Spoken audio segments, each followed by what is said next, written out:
ភ្ញៀវប្រចាំសប្តាហ៍របស់យើងនៅថ្ងៃនេះគឺលោកសុកសំអឿននាយកប្រតិបត្តិនៃក្រមអ្នកច្បាប់ការពារសិទ្ធិកម្ពុជាជំរាបសួរលោកសុកសំអឿនបាទជំរាបសួរបាទកាលពីថ្ងៃទី14កក្កដាកន្លងទៅនេះសាលាឧទ្ធរបានសម្រេចដំកល់សាលក្រមសាលាដំបងខេត្តតាកែវទាក់ទងទៅនឹងការផ្ដន្ទាទោសលោកលៀងសុកជឿនបុគ្គលិកអង្គការលីកាដូក៏ប៉ុន្តែសាលាឧទ្ធរបានបដូរបទចោទប្រកាន់ពីបទផ្សព្វផ្សាយព័ត៌មានមិនពិតទៅជាបទញុះញង់ឲ្យប្រព្រឹត្តបទឧក្រិដ្ឋវិញ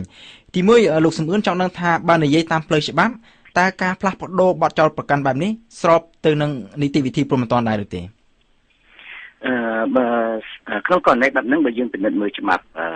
ក្រមនីតិវិធីព្រហ្មទណ្ឌនៅក្នុងក្រមនីតិវិធីព្រហ្មទណ្ឌគេក៏មានចែងថាចក្រមសាលាតអាចធ្វើការបដូរឈ្មោះបាត់ចោតបានក្នុងករណីច្បាប់ក្រមនីតិវិធីព្រហ្មទណ្ឌណាគេចែងយ៉ាងឆ្ងាយក៏ប៉ុន្តែចំណុចមួយទៀតយើងឃើញថាបទល្មើសថ្មីដែលសាលាឧទ្ធរយកមកចោទប្រកាន់លើបុគ្គលិកអង្គការលីកាដូហ្នឹងគឺមានចែងនៅក្នុងក្រមព្រហ្មទណ្ឌថ្មីដែលទើបនឹងចូលជាធរមាននៅខែធ្នូឆ្នាំ2010តើបទល្មើសថ្មីបែបហ្នឹងអាចយកមកអនុវត្តលើករណីលោកសុកជឿនដែរឬទេបើអង្គហេតុបានកើតឡើងតាំងពីខែមករាឆ្នាំ2010គឺមុនពេលដែលក្រមព្រហ្មទណ្ឌចូលជាធរមានទៅទៀតខ្ញុំមិនដឹងថាតើចៅក្រមគាត់យល់យ៉ាងម៉េចទេណាក៏តែបើជាទស្សនៈរបស់ខ្ញុំថាដោយសារអំពើនោះវាកើតមុនក្រមព្រហ្មទណ្ឌអញ្ចឹងគេថាមិនគួរណានឹងយកកដែងបទល្មើសដែលមានចែងថ្មីឈ្មោះថ្មីណាឈ្មោះថ្មីហ្នឹងយកមកដាក់ទោសអំពើដែលកើតមុនទេជាទស្សនៈរបស់ខ្ញុំយល់ថាអញ្ចឹងណាបាទតែចំណុចមួយទៀតដែលខ្ញុំសង្កេតឃើញព្រោះក្នុងករណីនេះយើងឃើញពី3ករណីមកណាខ្ញុំគិតថាប្រសិនបើចក្រមគាត់មានអំណាចក្នុងច្បាប់ថាពួកច្បាប់អនុញ្ញាតឲ្យដូរឈ្មោះណាដូរឈ្មោះបាត់ចោលក៏ប៉ុន្តែប្រសិនបើមានការដូរឈ្មោះបាត់ចោលអញ្ចឹងជាការប្រសើរព្រោះប្រសិនជាពួកធម្មតាជាងការពីខ្លះបាត់ចោលខ្លះវាអាចមានភាពផ្សំខុសគ្នាទោះមិនមែនមានន័យថាដូរឈ្មោះទៅដែរហើយទីផ្សំតែមួយយើងឈ្មោះផ្សេងគ្នាហើយផ្សំតែមួយយើងមិនមែនយ៉ាងនោះទេហើយនេះបើសិនបើដូរអញ្ចឹងសួរថាពេលនៅក្នុងសាវនាការតើមេធាវីបើសិនជាចៅក្រមគាត់អាចដូរបទផ្សេងដាក់ទូអញ្ចឹងបានសួរថាមេធាវីនឹងជាពិសេសតំណែងជាអ្នកតំណាងជនជាប់ចោតហ្នឹងគាត់មានឱកាសនឹងសិក្សាហើយមានឱកាសនឹងធ្វើការការពារទៅចំពោះបទល្មើសថ្មីដែលអត់ហើយដូចជាទស្សនៈខ្ញុំខ្ញុំគិតថាចំណុចនេះតុលាការកំពូលតុលាការ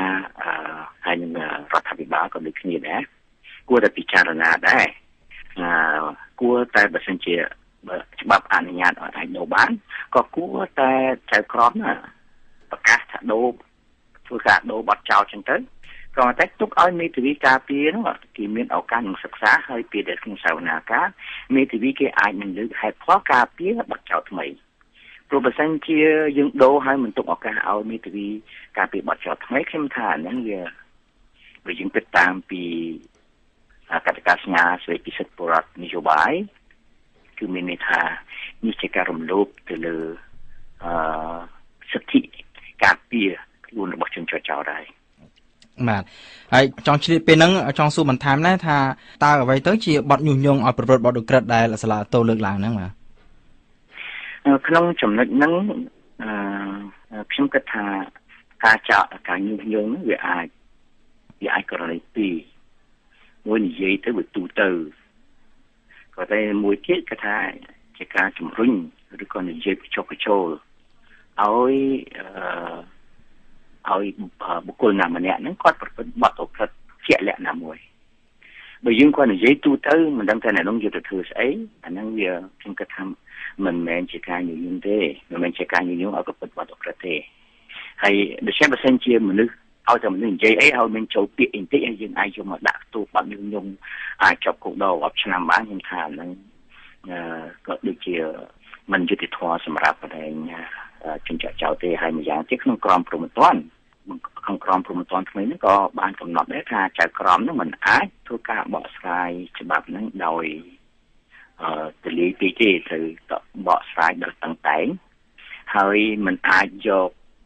បកស្រាយទៅតាមបែបសន្តិភាពមានន័យថាគាត់ឈ្មោះនឹងពាក្យតែញុះញង់អញ្ចឹងឲ្យតែញុះញង់អញ្ចឹងយើងត្រូវតែ ស្អីក៏ញុងតាមពាក្យធម្មតានោះអានឹងក៏វាមិនកើតដែរព្រោះបើអញ្ចឹងហ្នឹងគេថាវាមានន័យថាបើសិនជាក្នុងករណីបែបហ្នឹងសួរថានរណាទៅដែលដឹងថាញុងបាននោះដូច្នេះបើថាត្រូវគេចោទអានឹងជាប់គុកបើមិនគេមិនចោទដោយខ្លួនទៅក៏យ៉ាងម៉េចហើយបើសិនជាច្បាប់មិនច្បាស់អញ្ចឹងតើនឹងជាច្បាប់ដែរអត់បាទត្រង់ចំណុចហ្នឹងក៏ចង់បញ្ជាក់ដែរថាកន្លងមកយើងឃើញថាមានអង្គការសង្គមស៊ីវិលមួយចំនួនបានសម្ដែងការព្រួយបារម្ភថាកាលណាមានបទល្មើសថ្មីហ្នឹងបទញុះញង់ឲ្យប្រព្រឹត្តបទឧក្រិដ្ឋហ្នឹងនៅក្នុងក្រមព្រហ្មទណ្ឌថ្មីហ្នឹងគឺអាចជាឧបសគ្គក្នុងការអនុវត្តសិទ្ធិសេរីភាពក្នុងការបញ្ចេញមតិនិងសិទ្ធិរបស់អ្នកសារព័ត៌មានរូបលោកផ្ទាល់វិញតើលោកយល់យ៉ាងម៉េចដែរចំពោះបទល្មើសថ្មីក្នុងព្រហ្មទណ្ឌថ្មីហ្នឹងចំពោះ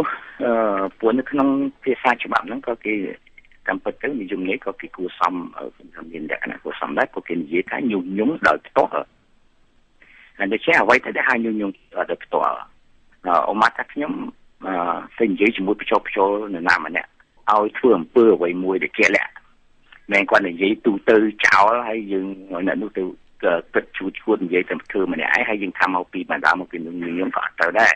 ឧទាហរណ៍ថាឥឡូវបើតែខ្ញុំបច្ចេកគេថានេះឯងទៅយកអីវ៉ាន់ផ្ទះនៅនោះមកយកមកឯងឲ្យលុយប៉ុណ្ណេះហ្នឹងគឺមានន័យថាម៉េចមានន័យថាជាញុះញង់ឲ្យមនុស្សហ្នឹងទៅប្រព្រឹត្តបទលួចចឹងបាទអាហ្នឹងវាមានអំពើជាក់លាក់អញ្ចឹងអាហ្នឹងបានហៅថាញុះញង់បើគាត់និយាយទូទៅទៅទេដែលហើយយើងចេះមកគិតថាអូអាហ្នឹងធ្វើឲ្យដែលជាបរិបទថាខឹងនឹងរដ្ឋាភិបាលខឹងនឹងនេះអាចនឹងធ្វើឲ្យដែលមនុស្សនឹងទៅសម្លាប់គេយើងគាត់នឹងជិះស្មានអញ្ចឹងមិនងាប់គេងាប់ឯងហើយអញ្ចឹងបើសិនជាសរុបមកវិញតាមយោបល់របស់លោកអ្វីដែលមានចែងក្នុងច្បាប់គឺវាមិនចោទជាបញ្ហាទេក៏ប៉ុន្តែវាជាអាចជាបញ្ហាបើសិនជាក្នុងករណីដែលមានការអនុវត្តទៅអាចមានការបកស្រាយឬប្រឆាំងអំពីនិយមន័យដែលមាននៅក្នុងច្បាប់បាទខ្ញុំចង់ឲ្យសម្ដៅអញ្ចឹងមែនហើយក្នុងករណីនេះដោយសារសំតែសាលាតគឺយើងនឹងសង្ឃឹមតុលាការកំពូលមួយទៀតតែសុទ្ធតែជាចក្រមកំពូលនោះតែចាំលោកបកស្រាយយ៉ាងម៉េចហើយបើសិនជាបកស្រាយហើយនៅតែធ្វើឲ្យដែលនិយមន័យមិនច្បាស់ទៀតខ្ញុំក៏ថាមានតែមធ្យោបាយមួយទេយើងសុំទៅសភាដើម្បីសុំឲ្យនិយមន័យនឹងឲ្យបានច្បាស់លាស់មិនទៅហើយនិយមនឹងព្រោះបើមិនអញ្ចឹងបើមិនច្បាស់អញ្ចឹងទេខ្ញុំថាដែលថ្ងៃក្រោយអត់មានណាហ៊ាននិយាយទេតែហ៊ាននិយាយគឺគេហៅញុះញង់ហ៎បាទសូមអរគុណច្រើនលោកសុកសំអឿនបាទអរគុណបាទសូមជម្រាបលា